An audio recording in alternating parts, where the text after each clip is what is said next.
how to download GTA San Andreas. Hey guys, in today's video, I'm going to show you how to download GTA San Andreas on your PC step by step. So make sure to watch this video till the end and let's get started. First, open your browser and go to the official Steam website at store.steampowered.com. In the top search bar, type GTA San Andreas. Click on the result that says Grand Theft Auto San Andreas. If you already have a Steam account, just sign in.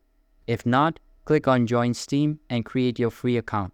On the GTA San Andreas page, click on Add to Cart.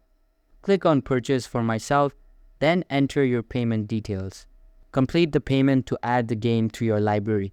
If you don't already have the Steam client, go back to the Steam homepage and click on Install Steam at the top right.